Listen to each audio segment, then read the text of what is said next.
Sometimes the biggest stories are literally written in stone. That's what we're talking about today. It's this incredible journey of a language, Oriya, and how it went from being just, what people spoke on the street to the official language of kings and poets. And you can trace it all on ancient temple walls and copper plates. But the way the story starts, well, it's probably not what you're expecting.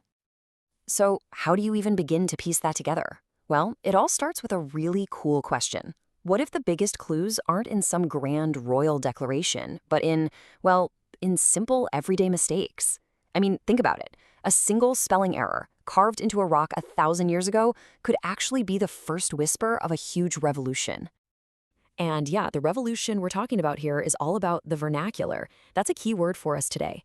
Vernacular is just the language of the people, right? It's how folks actually talked to each other at home, in the market.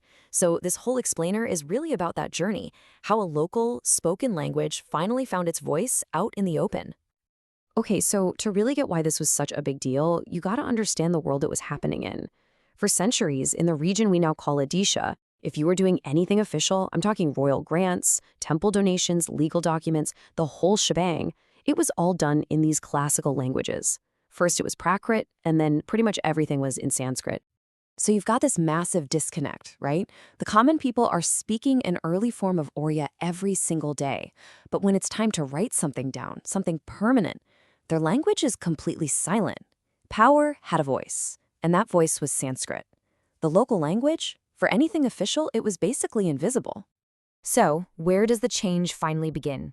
Well, it's not from some big royal announcement. Nope, it comes from the hands of the scribes and engravers, the guys actually carving the stones. See, the first time Oriya shows up in these official texts, it wasn't on purpose. It was actually seen as a mistake. Okay, let me show you exactly what I mean. Picture this.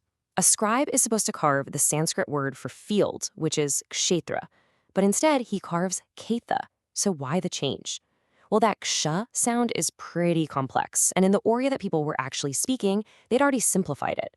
The scribe was just writing down the sounds he heard in his own head every day. Here's another great one. The Sanskrit word pratishta. You hear that little puff of air in the th? Well, it gets written down as just pratista. This isn't just a typo, you guys. It's like a fossil record of how people pronounced words. It tells us exactly how people were talking, letting their real language kind of leak through that official classical wall. And this wasn't just happening once in a while. No way. Linguists started seeing clear patterns. The scribes kept mixing up the 3 different S sounds from Sanskrit, probably because those distinctions just didn't exist in the Oriya they spoke.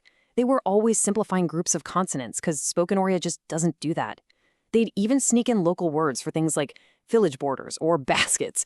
And a huge one, that ya sound was almost always pronounced as ja. All these mistakes were like the first little cracks in the dam of the classical language.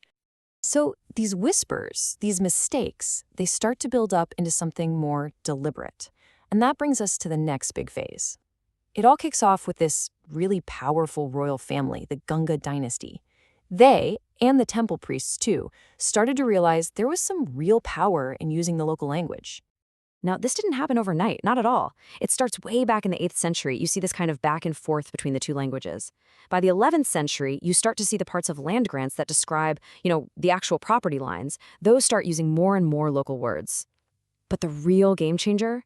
That comes in the 13th century, when these big, important temples to the god Shiva become like incubators for inscriptions written in Oriya. And you have to remember, this was a deeply political move. I mean, at the time, another regional language, Telugu, was getting really influential. So by deliberately choosing to carve records in Oriya at these major temples, these patrons weren't just saying, hey, let's use the local language. They were making a powerful statement about their own regional identity. They were pushing back. And all of this leads us right to the climax of her story, a full-blown revolution for the vernacular. A new dynasty, the Suryavamsi Gajapatis, takes over. And they don't just, put up with Oriya. They actively championed it. For them, Oriya was going to be the language of power. Just look at this incredible example. King Kapileshwara makes a huge announcement. He's getting rid of taxes on salt and cowries. I mean, stuff that's essential for everyday people. And how does he announce this? Not in Sanskrit. He does it in Oriya. He's speaking directly to his subjects, in their own language, about things that really matter to them. That is a massive shift from kings who only spoke to other elites. And the evidence for this revolution? It's just overwhelming. We're not talking about a handful of examples here. Scholars have cataloged 310 separate early stone inscriptions that map out this whole journey. 310 pieces of stone evidence. They show us how a few little mistakes just exploded into a complete written language, backed by the most powerful people in the land. And the result of all this? By the 15th century, Oriya had truly arrived. It wasn't just a bunch of speaking habits anymore. It was a mature, literary language. It had standardized grammar, a rich vocabulary.